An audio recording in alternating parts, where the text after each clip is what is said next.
So, welcome everybody on this beautiful Tuesday afternoon. Today, we are going to be thinking about stress and how to avoid burnout, especially in the work capacity. And the session will be recorded, like I said, and you will get emailed the recording. And I'd love to welcome the award-winning author and mental health expert, Liggy Webb. She'll be taking us through the webinar today, and we're very, very lucky and grateful to be working with her. And as a teacher myself, I could have really done with this webinar a few years ago. So I'm really, really excited to see what hints and tips we can pick up and what strategies we can use moving forward in the teaching capacity. Hi, Liggy.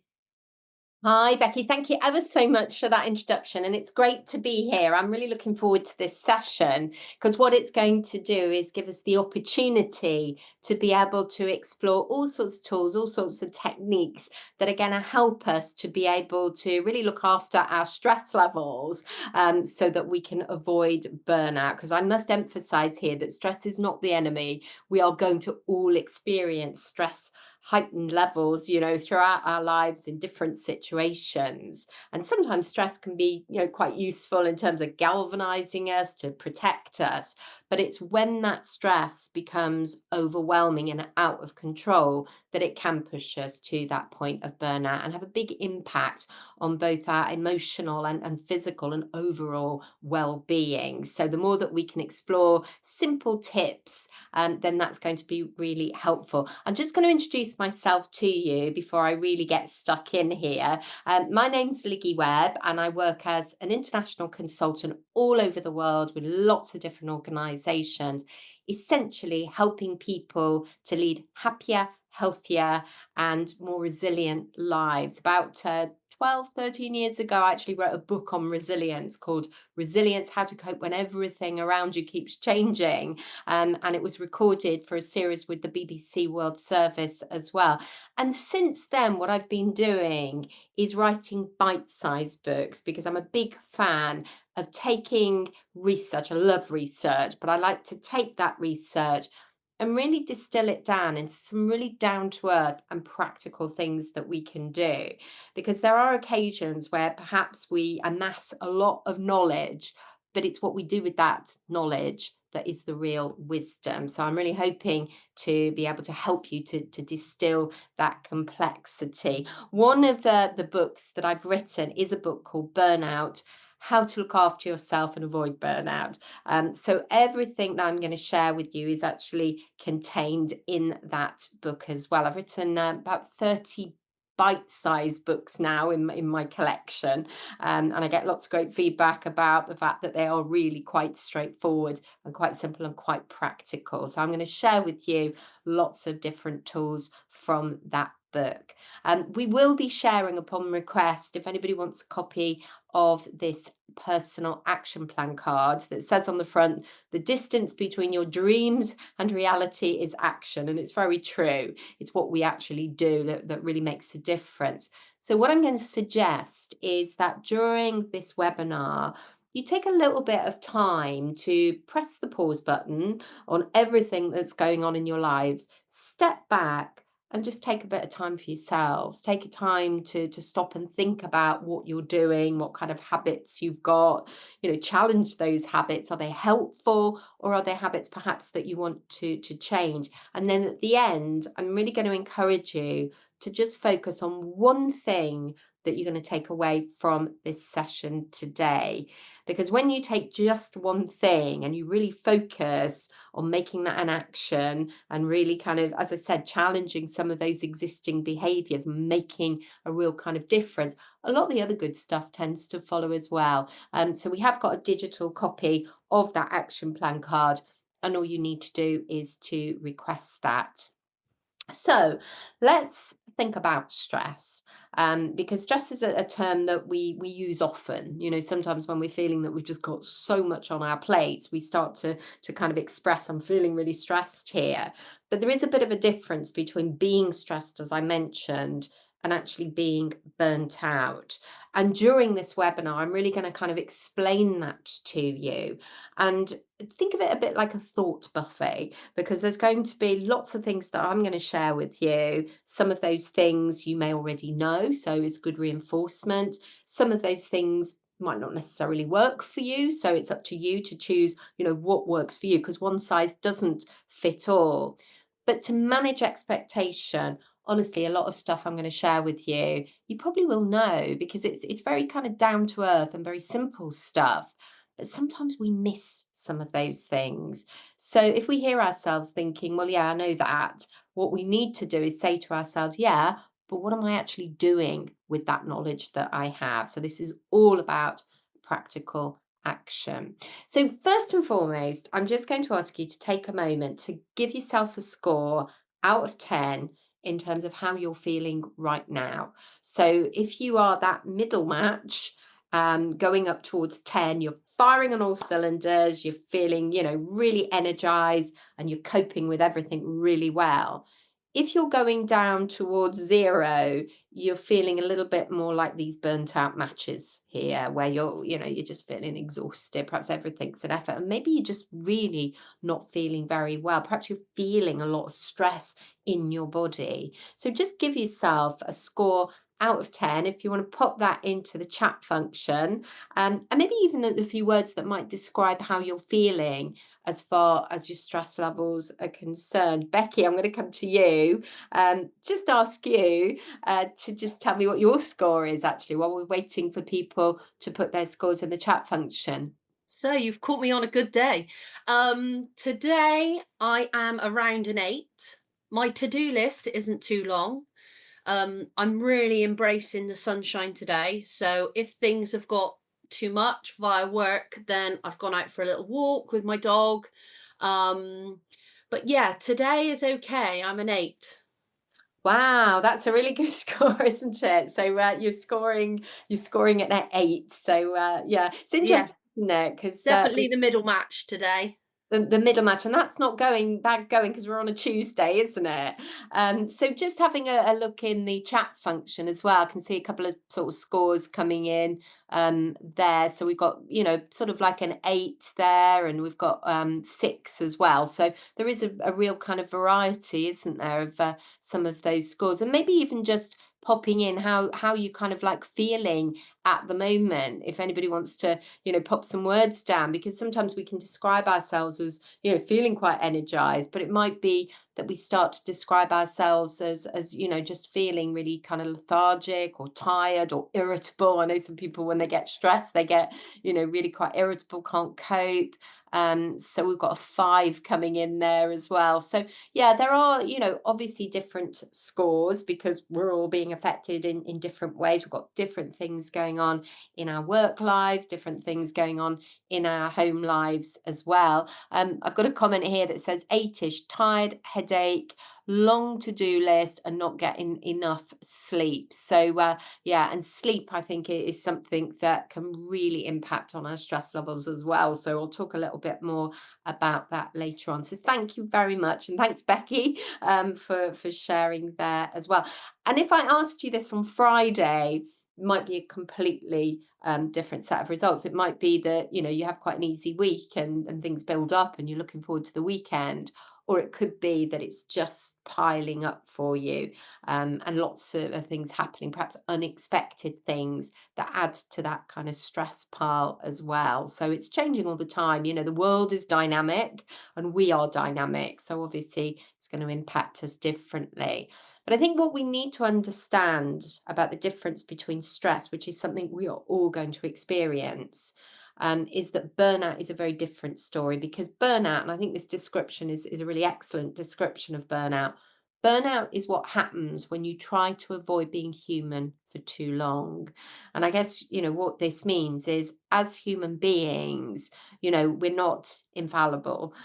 We all have our limits. We all have our weaknesses and our fragilities and our vulnerabilities and all of those things, because as a human being, there is only so much that we can take. And if we keep piling on the stress, eventually that is going to overwhelm us. So we need to remember, first and foremost, that we are human. And according to the World Health Organization, pre-pandemic, stress burnout was actually cited as the 21st century health epidemic. And there is an absolute increase in stress levels. There was a very interesting report that was brought out in 2023 by the CIPD, the Chartered Institute of Personal Development, and Simply Health, which really looked at the increase in stress, sickness, absenteeism, and it's the highest it's been in 10 years. So we know that there is definitely an increase in stress. And this is definitely something that we really need to tackle. Personally, I find the whole topic of stress absolutely fascinating. And this is why I've created this model around stress intelligence to really kind of like understand stress, but break it down into component parts so we can really kind of like get our heads around it and think about the practical things that we can do to really help us manage our stress levels. I would go as far as saying that actually the most important relationship that any of us can have in our lives is actually our relationship with stress. Because as I've mentioned a couple of times, stress is not the enemy. You know, we're all going to experience it. We all need to learn to ride it. Um, but we need to make sure that we utilize it in the most constructive way and we make sure that it doesn't overwhelm us. So, really important that we understand our relationship with stress. The five component parts in this model, first of all, look at raising our awareness around stress. How does it impact us? What happens to us? You know, what kind of things trigger our stress as well? And what do we do about it? So, just being really aware of our personal relationship with stress. When we talk about stress knowledge, I'm sure we've all got, you know, a basic understanding of what stress is, but how does that relate to burnout? So I'm going to talk a little bit about that. And then the other three circles is a real focus on the practicals. So looking at self-care, because self-care is not a luxury, it's an absolute necessity. It's looking at our lifestyle management and it's looking at our everyday energy as well, because deposited into our morning time account, we have 86,400 seconds.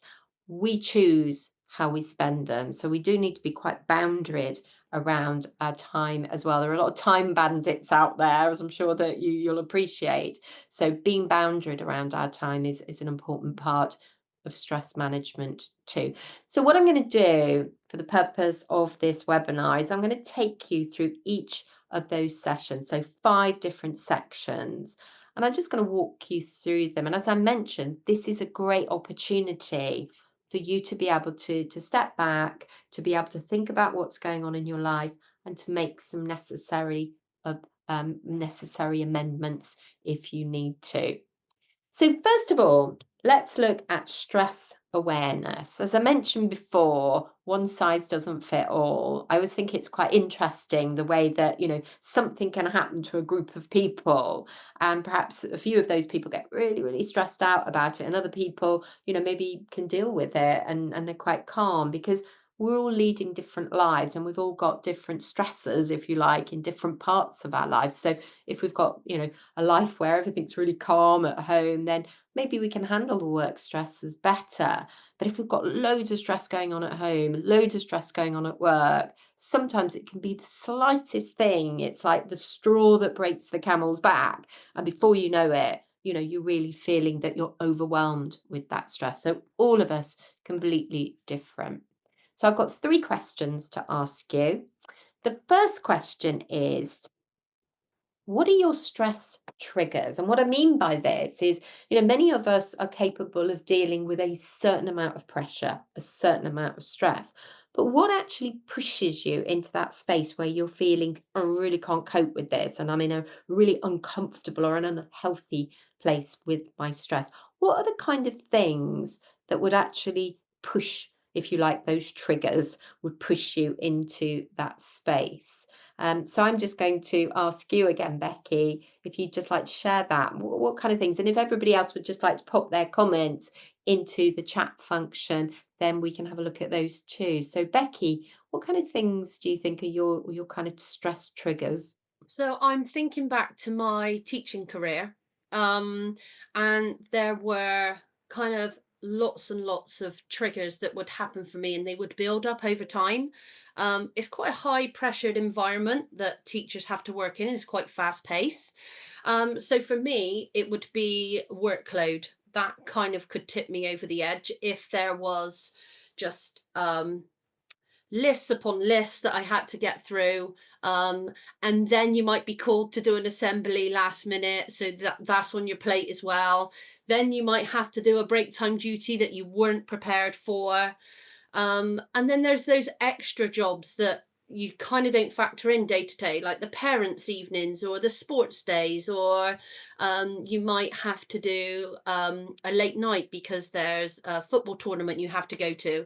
Um, and then there's the assessment and the marking. There's lots and lots of things that would or could tip you over the edge. So I think for me, it was definitely workload when I was teaching. Yeah. Okay. Workload. And what about, any other things like things that just kind of make you feel under extra pressure, personal things, for example, like, other people's habits or behaviors maybe, or Um, so in my work life and personal life now, deadlines can cause me a little bit of stress. Or I'm a mum, so any time my child throws a curveball at me, that can kind of trigger stress levels in me. And it's usually things that I don't expect. So the unexpected in my day can cause me stress. yeah. If we're bumbling along and we've got a lovely routine and structure, we're okay. But if it's usually if something different happens, Yeah. that's usually where I struggle. And that's an interesting one, isn't it? Because some people are, real planners and perhaps creatures of habit, and they like, everything to be quite contained. So curveballs would really, stress them. Whereas other people, perhaps who don't feel the need to have those plans and, a little bit more kind of casual about things, might not, be triggered by that. So obviously, yeah, different people, horses for courses, isn't it? So yeah, Absolutely. thank you. Thanks ever so much, Becky. And I can see that there is a few comments coming in here saying, but feeling like you do not have enough time to do everything. Like Becky, I'm thinking back to my days in school regarding safeguarding roles. So yeah, when you just feel that, you simply haven't got enough time to do the things that you need to. And I think time is one of those challenging things, isn't it? Because as I mentioned, you have so much time deposited into that morning time account. So when that time starts to evaporate, but your to-do list is getting longer, that can be quite challenging. And it's interesting. I did some research a few years ago about, what are the kind of things that trigger people's stress. And from some of the research that I did, it had actually identified other people, which I thought was quite interesting, because it was kind of like perhaps other people's mood, perhaps other people not appreciating or respecting our priorities. As you say, people throwing you curveballs. But also, when we're feeling a little bit stressed, it might be that we get extra irritable. I know I do. I know when there's certain things that are going on, it starts to make you feel quite irritable, and that can kind of build up and give you pressure as well. There's another comment here that says, I always overthink things, and this can cause me a lot of stress, especially if there is a task that makes me feel uncomfortable. And I think that is a really good point there. I've just lost that. Something about making me feel uncomfortable, like public speaking or presenting. Because sometimes what we do is we also get our crystal ball out and we start to kind of imagine what things would be like, and we start to awfulize and catastrophize, and that can trigger our stress responses as well before it's even happened. So sometimes when we overthink, it can build up that stress as well. Um, and there is another comment here that says, I agree, Anya, overthinking things is a precursor to undermining ourselves, and it's self sabotage. So, yeah, definitely we can self sabotage if we're not careful. And there's another comment here saying, personally, I also feel quite stressed with pressures of being a parent and overcoming lots of new challenges and situations. Yeah, definitely. I think in the modern world, in particular, there are many challenges that are presented to us. So I think, all of those points is understanding what those stress triggers are for ourselves, being very self-aware, and doing what we can to kind of, protect ourselves around those as much as we can. Obviously we can't always do that, but I think raising that self-awareness of what those kind of like triggers are, is really important. I know for me personally, if I don't get enough sleep, oh my goodness, I'm really not capable or able to really deal with things as well. I'm sure there's many people out there that are thinking the same, because if we don't get a good night's sleep, we're all like tall two-year-olds, aren't we? So yeah, we have to be aware of that too. So I just want to ask you another question, the second question out of three, and that is, what happens to you? So when you get this kind of like unhealthy stress where you're feeling, it's not just about coping and a bit of pressure, but it's feeling like, "Ugh, I'm really stressed out." What how does it manifest? So physically and perhaps emotionally, what kind of things are indicators for you that you're really not in a good place with your stress levels? So again, if you don't mind popping into the chat function, and over to you, Becky. So how does it, what happens to you? How does it manifest itself? So for me, I do try and internalize quite a lot of that. But when stress levels get to a point where we are close to burnout, or um, the feeling of not being able to cope with another thing on my list, I really do struggle with sleep. Um, and especially when I was a teacher, just having those just long nights of thinking, overthinking, catastrophizing, worrying about things. That really affected me physically. I just find it really difficult to sleep. And the feeling of overwhelm, um, and also like the physical feeling in my tummy at times was the pain I kind of felt. And also it came out in my eyes as well. Sometimes I cry. And so yeah, a lot of those things I do kind of internalize, but sometimes it's like an explosion and it does all come out in those kinds of ways. Yeah, yeah, absolutely. It's interesting you talk about crying as well, because one of the chemicals that gets triggered when we get stressed is cortisol. So that's one of the stress hormones. And when we cry, there is actually cortisol in tears. So it's actually quite a positive thing for us sometimes if we've got that buildup of those toxins in our body, which essentially they are. Any way we can kind of get them out is a good thing as well. So often, perhaps we need to exert our energy. That's a really good way. Exercise, a really good way to sort of release that stress as well. But sometimes we can get emotional. I know when people get stressed, and I talk to people about, the kind of things that happens to them. Some people say, I get really bad headaches. I get kind of tension in my neck. Many people I talk to say that it impacts on their appetite. So for some people, it's a case of just eating as much kind of, sugary food as they can. We rarely get stressed and think, oh, I need to reach out and get a carrot. It always tends to be that we need to, get some chocolate or sweets. And also, some people, they just don't feel hungry at all. They lose their appetite. And of course, if that happens and we're not eating properly, that's going to have an impact on how we feel. Some people get, cold sores. I'm just going to pop into the chat function here and just see what people are saying as well. So, for example, there is a comment here that says, personally, I feel a loss of control, though will adopt strategies to try and combat that. But sleep is my main issue, as you stated. So yeah, I think certainly for some people, sleep is definitely impacted. It might be that you go to bed absolutely exhausted, and then the next thing you're in the wide awake club and your mind's racing, and your heart's pounding, and all of those things can happen when you feel stressed as well. So there are lots of different things. I know some people get almost like a sort of dry sensation in their mouth, perhaps even a metallic-y taste. That can happen as well. Some people get quite, can get quite itchy. Some people actually get rashes. So there are so many different ways that people can get affected. Some people just get absolutely exhausted. They just feel this complete lethargy as well. So again, we are all very different in terms of what happens to us and how that manifests itself. So, final question, how do you manage it?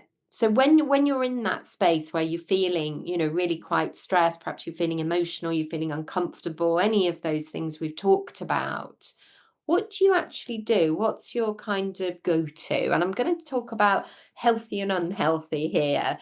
Are there things that you do? I've mentioned about, reaching out for sugary things and chocolates and so forth. Maybe you drink more or perhaps smoke more. Any of those things that perhaps we wouldn't say are particularly healthy for us. Or do you reach out for something a little bit more healthy, like exercise or mindfulness? What about you, Becky? What do you do? What's your way of managing your stress? So for a long time, I found it really, really difficult to manage. Um, but now I've kind of learned that these feelings will come and go and they will pass. So for me, I like to do active, practical things. So going for a walk, changing my focus really does help. Writing things down. So if I've got total overwhelm of things that I need to do, writing them down in a list and just slowly ticking them off. Even if I've already done something, I like to write it down and then tick it off. Speaking to a friend always really helps me, maybe a really nice coffee or something to eat. And then just talking things through with a work colleague really does help too, especially in this remote world that some of us work in. Or is it time that you go to the staff room and just have a natter with one of your teaching colleagues or the support staff? But making time for that in your day. Yeah. Or if you're on the playground, you just say hi to a friend. And just catch up later on. Just those connections really do help and shift your focus. I Yeah. think those are the things that helped me teaching and also help me now. Yeah, yeah, definitely. And it's having that like toolkit, isn't it, of things. I think that talking and putting things into perspective, is really helpful. Physical exercise is really good. Mindfulness exercises, breathing, all these things I'm going to talk about in a moment. But I'm just quickly going to jump into the chat function again and see what people are saying. So walking is fun, anything outdoors, walking always helps, anything outdoors as well. And talking to someone, that can really help too. So lots of good examples of things that we can do. And I'm going to really expand on that, because what I'd love to do during this session is to equip you with some tools and techniques that you can put into, if you like, your stress toolkit, that will help you to be able to diffuse some of those elevated stresses that inevitably we're all going to experience. So thank you very much, everybody, for your contributions. And thank you very much, Becky, for sharing all of those insights. Were really, really helpful. So let's talk about stress. Stress is a fascinating subject, actually, when you start to really kind of understand the kind of things that happen to you when you get stressed. So I'm not going to give you a great big biology lesson here. What I want to do is just make it really simple to help you to understand what happens, but also stress in relation to burnout as well. So again, we're going to experience stress, and it's a bit like riding a horse, because if we're riding our stress in quite a comfortable way and we kind of galvanize it, it can give us that little bit of added pressure. Sometimes it can, galvanize us a little bit. But when it goes out of control, when we're not riding it in a really healthy way, then that's when it becomes really problematic. Now, if we go back to the 1930s, we never actually used to use the term stress to describe ourselves as humans. It wasn't until an Hungarian endocrinologist called Hanseli was doing an experiment with some rats in a laboratory in Montreal, and he was trying to, find out about different hormones. And he identified and really kind of championed a concept which is known as general adaptation syndrome, because this is what he identified happened to us. Well, what happens to us when we get stress, and that stress keeps going and keeps going, and how it pushes us to that point of burnout. So I'm just going to kind of describe to you what happens. So first of all, what happens is we're going along and then something will happen to trigger our stress. And I'm sure you've heard of the fight or flight. Well, there is a third area to this, which is freeze. Because when we get stressed, it triggers a set of stress hormones, of chemicals, predominantly cortisol and adrenaline and norepinephrine. And what they do is they do a little kind of like, if you like, marathon in your body to get yourself pumped up to do the fight or flight, or have a different effect on you that makes you feel a little bit like the rabbit in the headlights. Because it's kind of like going back to, if you like, our ancestors, where if they were kind of under any kind of like stress and pressure, they'd have to think, am I going to fight the big beast? Am I going to run away from it? Or am I going to freeze and play dead and hope it didn't notice us? Clearly, we have evolved as human beings from that. However, we still get those stress responses in our bodies. And what happens when we get stressed, it triggers what's known as our sympathetic nervous system. So that's what happens when we get stressed. What we want to do as human beings is really trigger what's known as our parasympathetic nervous system, which helps us to feel that kind of calm and in control feeling. Now, the case with general adaptation syndrome, if we go to the second stage, because there's three stages here, the second stage, which is about resistance, this is where, we either release that stress by triggering that parasympathetic nervous system, or we think we're still under kind of like threat, or we're not kind of dealing with it. And that pushes us to the third phase, which is very much about exhaustion. Because if we keep going and if we keep going with stress in our bodies, then it is going to push us to that point of exhaustion. So, for example, if your stress manifests itself in a kind of like really, emotional way, or a kind of, losing your temper with your stress, or perhaps you're kind of eating all the wrong foods, or you're not eating, or you're getting these headaches, or you're getting this tension, if that continues for a prolonged period of time, then it takes our body out of a state which is known as homeostasis, which is where everything's balanced. Your immune system's working well, your heart's pumping fine, your blood sugars are okay. But if you're going to that point of exhaustion, you're out of balance.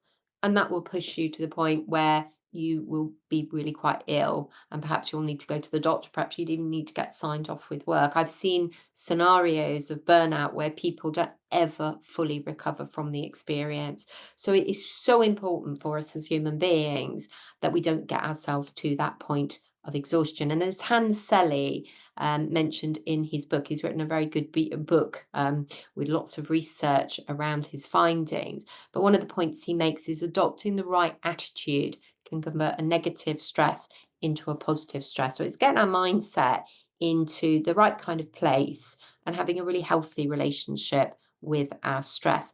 And this all comes down to how well we look after ourselves.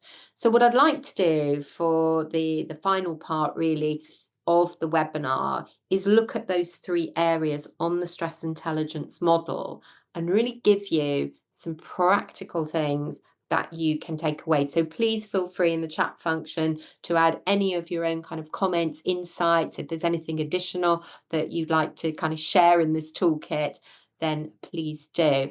And again, to manage expectation, a lot of this stuff you probably will know, but again, it's not what you know, it's what you're actually doing with that information. And I certainly believe when it comes to well-being, it's some of the very basic stuff that we need to be getting right. Sometimes we miss the very kind of basic and simple things that we need to be doing. So self-care is giving the world the best of you instead of what's left of you. And I think that's a wonderful quote by Katie Reed, because sometimes, we think we can be everything to everybody, and we simply can't. I'm sure many of you have heard the analogy, put your life mask on yourself first before you help other people. And I think that's a really powerful one.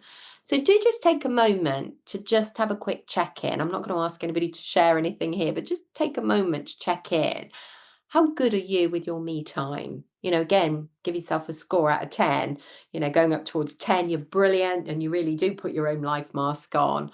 Or if you're going way down towards the 0, maybe you don't, maybe you struggle taking that time for yourself, because I cannot begin to emphasize how important that is. You are the only person on this entire planet that know where your stress levels are.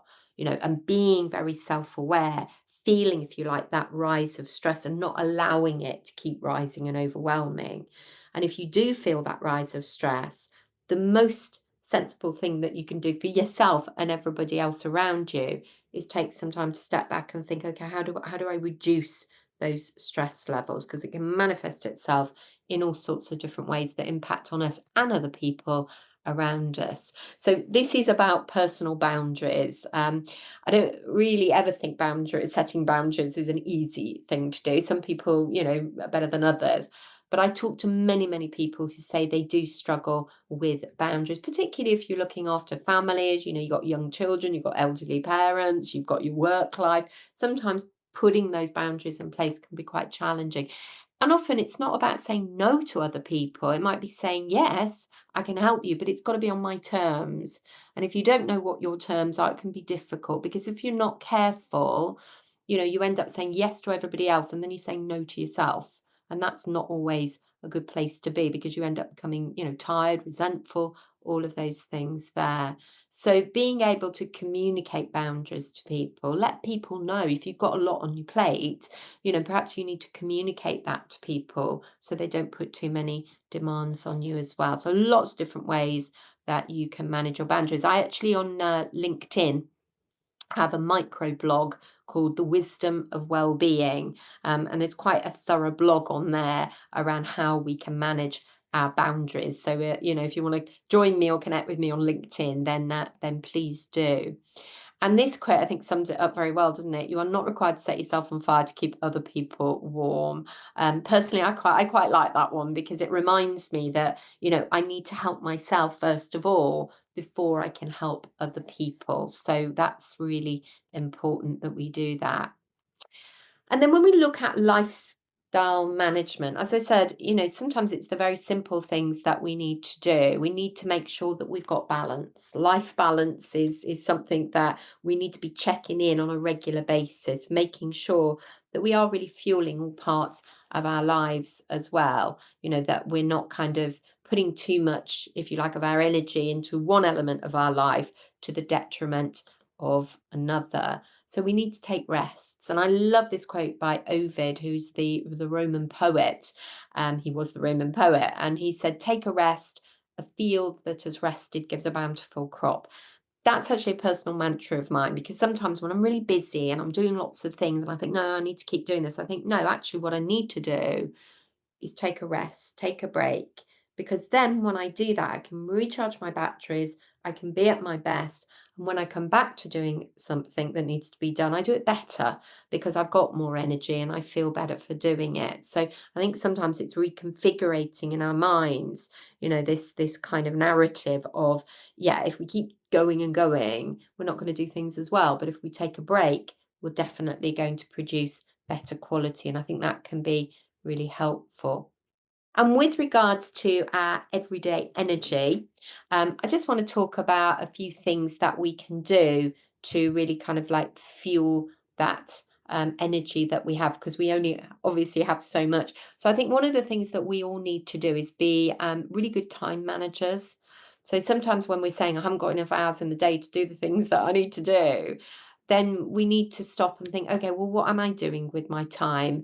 And what am I doing with my energy? I think one of the biggest challenges that we've got in the modern world is that we're living in a digital space. And it's amazing how much social media can consume our time. I don't know if anybody spends a lot of time sort of scrolling on social media, but you can actually kind of evaporate a lot of time doing that. So it's been quite sort of like honest with ourselves about how we're using our time and looking to be, a little bit more efficient with it, which brings me on to the subject of decluttering.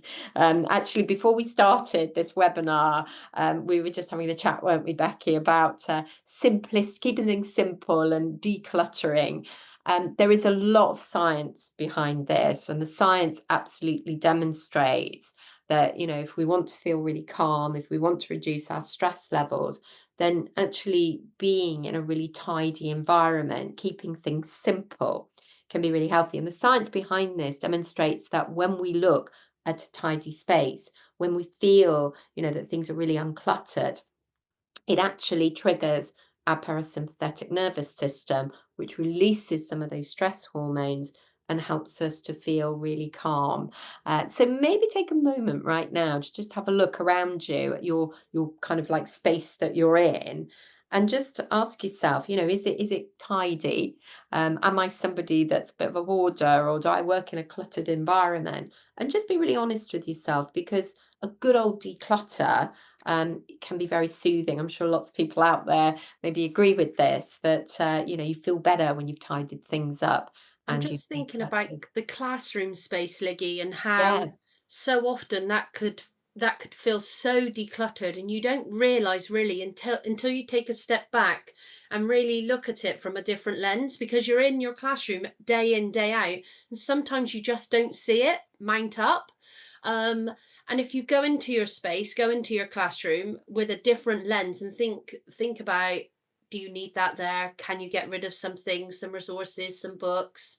Um, and it will really transform your classroom space for not only you in terms of decluttering your mind, but for your pupils as well. yeah. Yeah, definitely. And I think any opportunity, and certainly, in that school environment, to be able to kind of go in, as you say, with a fresh set of eyes, just go and be, let's have a really good look at this. And I certainly think, in your home environment as well. And we talk about sleep. One of the things we need to do as well to get good quality sleep is to be in an uncluttered environment. So there are so many areas in our lives. But yeah, that's great. Thank you very much, Becky. And it's a really, really important point. What we So used to do in like a staff meeting setting, that we would choose a staff meeting time, and we would go around to everybody's classes, and we would go around as a whole just to see if we could make the classroom slightly less cluttered, or we can put some improvements in place. And it was done in a really lovely, comforting way. Nobody felt exposed, but again, it was just that different lens on your classroom, because you may have been in there few months, years even, and things do mount up. And so that could be a practical way that you could maybe look at each other's classroom in a phase team, or in a staff meeting if you're a small school, and that might help you to just see those parts of your classroom that may be cluttered. yeah. Yeah, yeah, definitely. I think that's a brilliant tip, actually. And let me just quickly pop into the chat function, because I think there's some comments here that, yeah, there's a comment here saying that, yeah, I agree with you, Becky. When I was in reception, it was easy for the classroom to become very busy, and all the resources inside and out, and all the different areas for children to play. We tried to have a resource rotation system rather than having everything out all at once. This worked really well in the early years. Yeah. And it's keeping on top of that, isn't it? Because sometimes with all good intention, we have a good old tidy up, and then, things start getting messy again. So there's a lot to be said for creating the tidiest environment, that we can, and getting into a regular habit of that. Good old declutters, very therapeutic in lots of ways.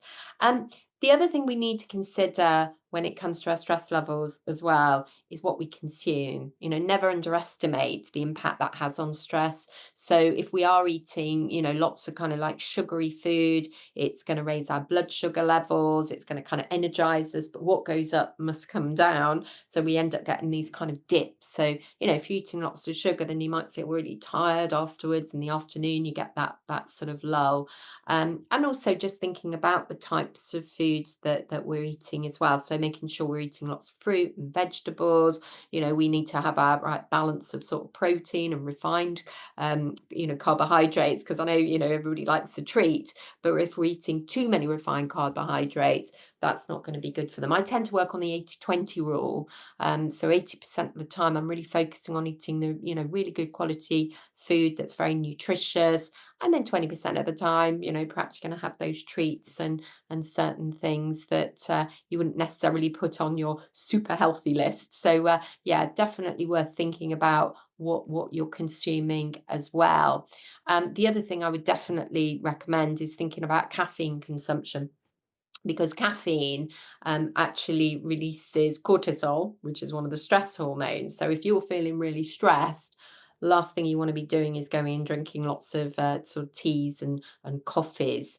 And even, Coke has Coca-Cola has caffeine in as well. So just being, very mindful of that. And the other thing that is really important is hydration. I've done a lot of research around the kind of impact of hydration and how that impacts us on an emotional level, because often when we feel hydrated, can actually make us, when we feel dehydrated rather, it can actually make us feel quite irritable.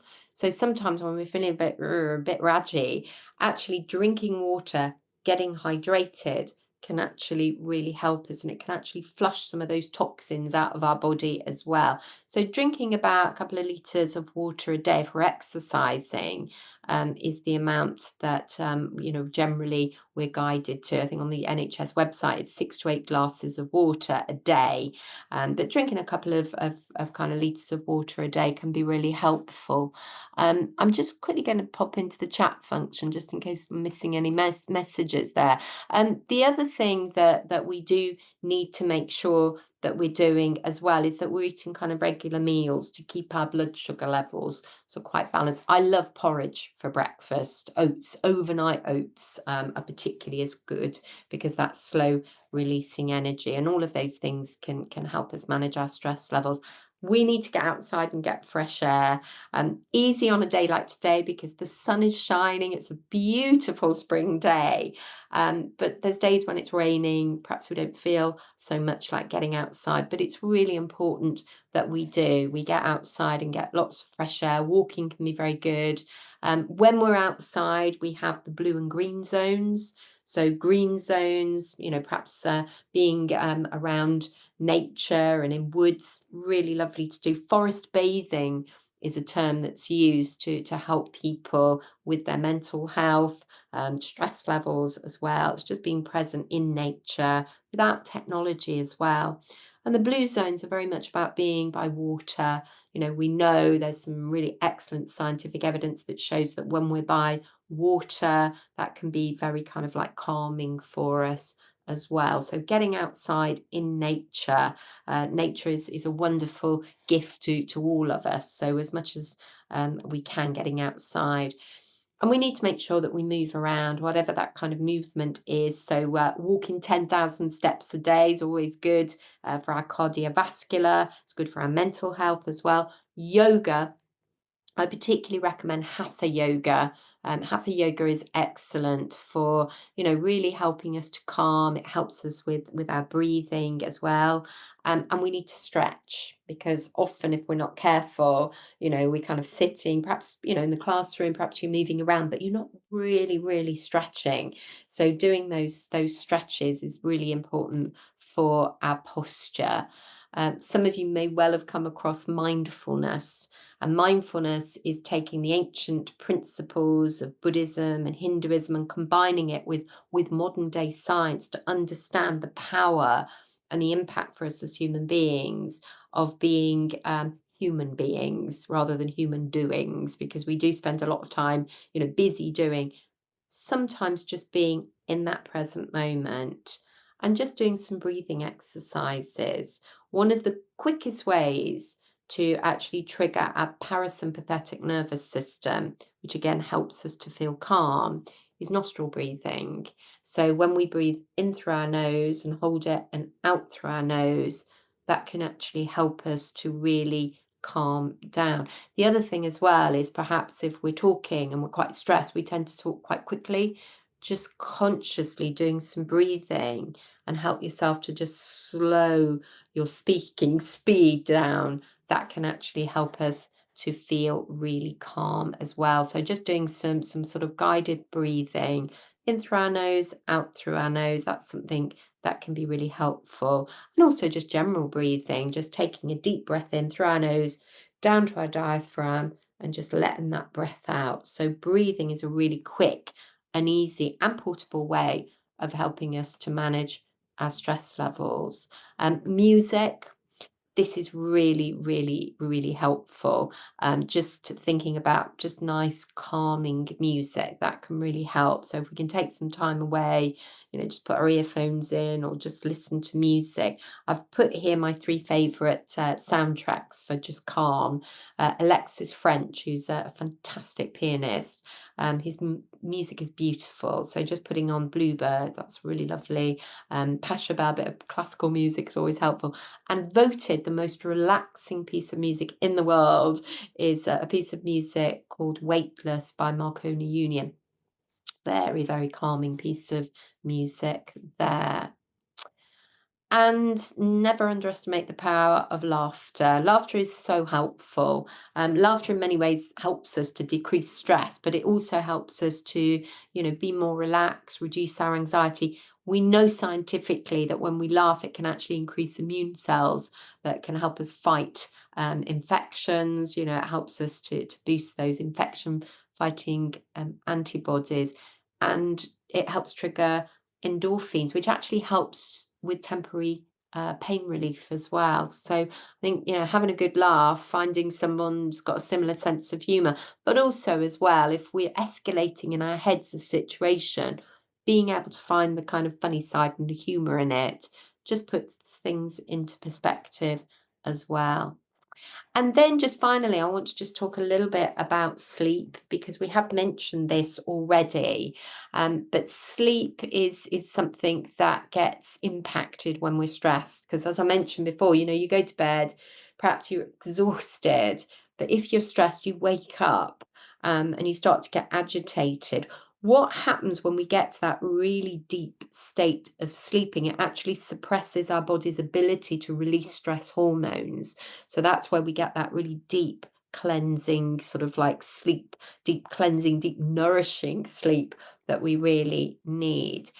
So one of the points there to really emphasize is that we kind of need to prepare ourselves for a really good sleep as well. Sleep, good quality sleep doesn't just happen.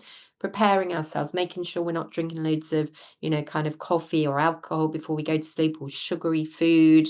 Those kind of things will disturb our sleep patterns. If we are feeling really kind of stressed, maybe just going and having a bath with some bath salts with a bit of magnesium in, perhaps that will be helpful. Looking at the temperature in our bedroom as well, that can be really helpful too. And also as well, making sure that we're sleeping in a tidy room. Becky mentioned earlier about journaling, just writing things down. Sometimes that can be really helpful if we've got a lot on our minds, just keeping a bit of journaling and writing down perhaps some of the things that we're concerned about, and then thinking about, okay, what's the flip side of that concern I've got? What's the positive? So lots of different things we can do. I mentioned my blog earlier, and there are lots of tips there on getting good quality sleep. So that is the stress intelligence framework. We've looked at raising awareness of our own personal stress. What are our triggers? How do they manifest? And what do we do about them? What is stress? As I said, it's not the enemy, but if it overwhelms us, then it becomes problematic because it pushes us to that point of burnout. Looking at self-care as an absolute necessity. It really, really is. And creating that me time, that all-important me time, self-care, as Katie Reed said, is giving the world the best of you, not what's left of you.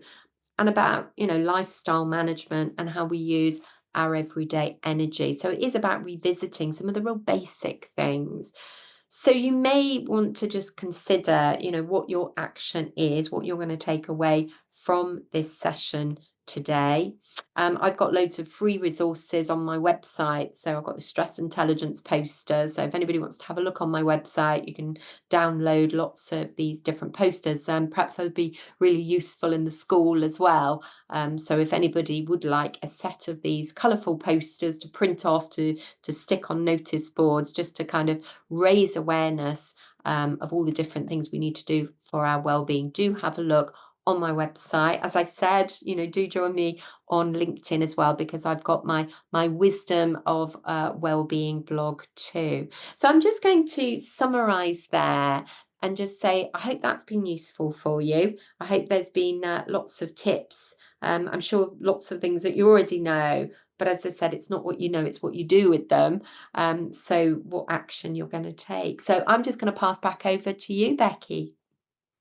Thank you, Liggy. That was wonderful. I know I've taken a few things from the webinar today, especially the mindfulness element, because mindfulness is something that we advocate in every jigsaw lesson and is taught for every child within the lesson. So that was a fantastic one. And those choices of music, I can't wait to hear those.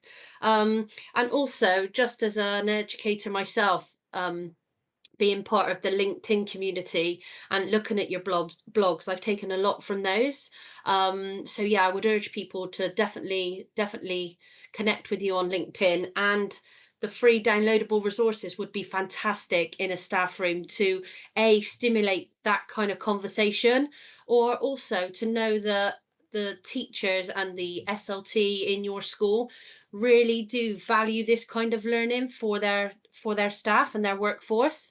So those are great free resources that definitely the schools can download from you. So thank you very much. And we are going to email this out. So if people couldn't attend today, then you can have the recording. So thank you very much, Liggy. It's been fantastic. Oh, you're really welcome. And thanks ever so much, Becky, for organising it. Thank you, everybody, for joining too. Thank you. Bye.